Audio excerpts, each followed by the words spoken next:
Hello friends, क्या आपको हमारा चैनल और इसकी कहानियाँ पसंद आई?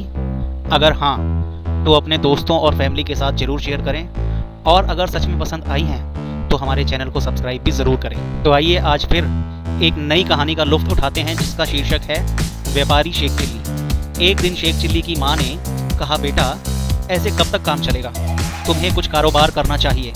ऐसा कहकर उसने खद्दर का खान बाजार से लाकर शेख चिल्ली को देकर कहा, बेटा इस थान को ले जाकर बाजार में बेच दो। शेख चिल्ली ने पूछा, माँ इस थान को किस भाव से बाजार में बेचूंगा, मुझे तो मालूम भी नहीं है। माँ ने कहा, बेटा इसमें जानने की कोई खास बात नहीं है, 2 पैसे ऊंचे रखकर बेच देना। नादान शेख चिल्ली थान को लेकर बाजार में एक तरफ बैठ गया। एक ग्राहक शेख चिल्ली के पास आया और पूछने लगा, क्यों भाई इस थान का क्या दाम है? शेख चिल्ली को माँ की बात का ख्याल आ गया।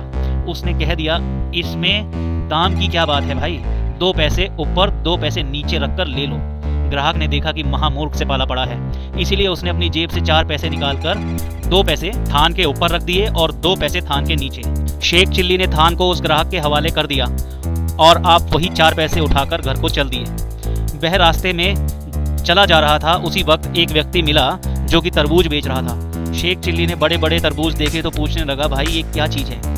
उस आदमी ने उसकी शक्ल देखकर ही समझ लिया कि ये कोई महामूर्ख है। उसने कहा, भाई ये हाथी का अंडा है। तो शेख चिल्ली यह सुनकर मन ही मन खुश हो गया और कहने लगा, भाई इसका दाम क्या है?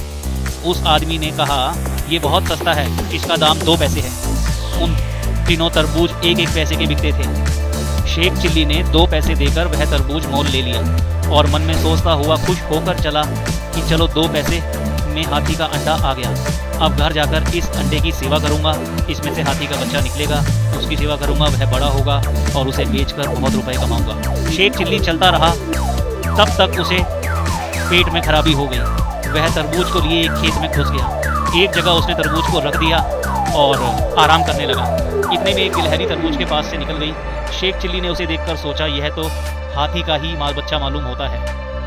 वह उठकर उसकी ओर दौड़ा और गिलहरी भला कब तक हाथ आने वाली थी, वह लपक लपक के एक और निकल गई। शेख चिल्ली हाथ मलता हुआ घर की ओर लौट पड़ा। घर की ओर लौटते हुए उसे रास्ते में बड़ी भूख लगी, तो एक नानवाई की दुकान से उसने 2 पैसे की रोटियां और सब्जी ली और खाने लगा। जैसे ही उसने एक टुकड़ा मुंह में डाला कि एक कुतिया दुम हिलाती हुई उसके सामने आ खड़ी हुई।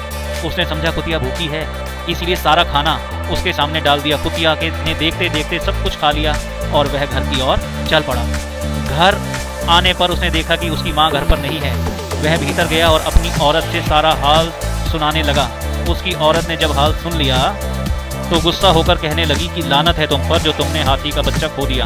अगर वह आज घर में होता तो मैं उसके ऊपर शान से सवारी करती। इतना सुनना था कि शेख चिल्ली ने खाना छोड़कर अपनी औरत को मारना शुरू कर दिया। उसने कहा, हरामजादी, हाथी का बच्चा इतना छोटा और तू भैंस जैसी औरत, अगर तू उस पर सवारी करती तो वो बच्चा मर जाता। अभी यह सब झमेले हो ही रहे थे कि शेख चिल्ली की माँ घर लौटकर आ गई। उसने जब अपनी बहू के रोने की आवाज़ सुनी तो ऊपर आकर पूछा, क्यों बेटा ये सब क्या तमाशा है? इस पर शेख चिल्ली ने थान को बेचने से लेकर हाथी का अंडा खरीदने तक सारी बातें अपनी माँ को सुना दी। शेख चिल्ली की माँ ने ये सब सुना तो भरे गुस्से से आग बबूला हो गई। उसने शेख चिल्ली को बहुत भला बुरा कहा, फिर कहने लगी, बेईमान, तुझे मैंने अपनी कुल जमा पूंजी बेचकर खद्दर का थान दिया था। तू जा और जब तक थान लेकर वापस नहीं आएगा तुझे घर में घुसने नहीं दूंगी। ये कहते हुए शेख चिल्ली की माँ ने शेख चिल्ली को खूब पीटा और घर से बाहर भगा दिया।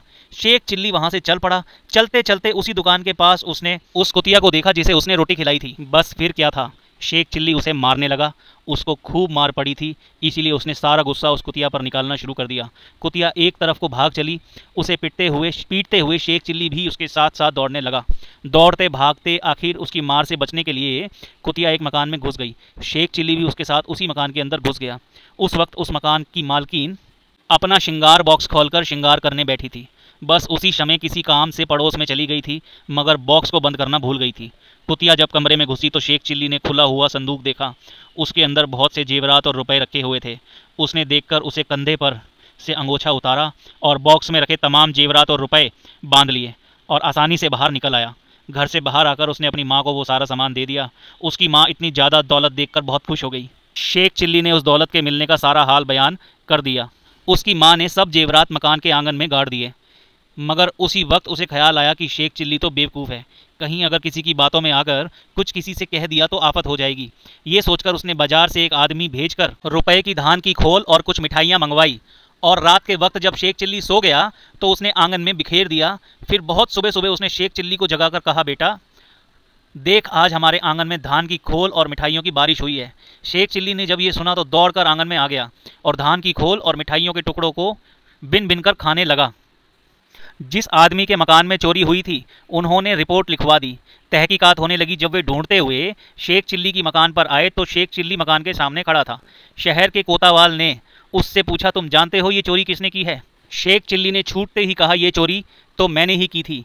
जब शहर कोतवाल ने पूछा, दौलत कहाँ है? शेख चिल्ली ने कहा, वह तो मेरी माँ ने आंगन में उसी दिन गाड़ दिया था जिस रात की सुबह हमारे आंगन में धान की खील और मिठाइयों की बारिश हुई थी। ये सुनकर कोतवाल बहुत हंसा। उसने सोचा, भला ऐसा भी कभी हुआ है कि किसी के आंगन में धान की खील और मिठाइयों की बारिश हो?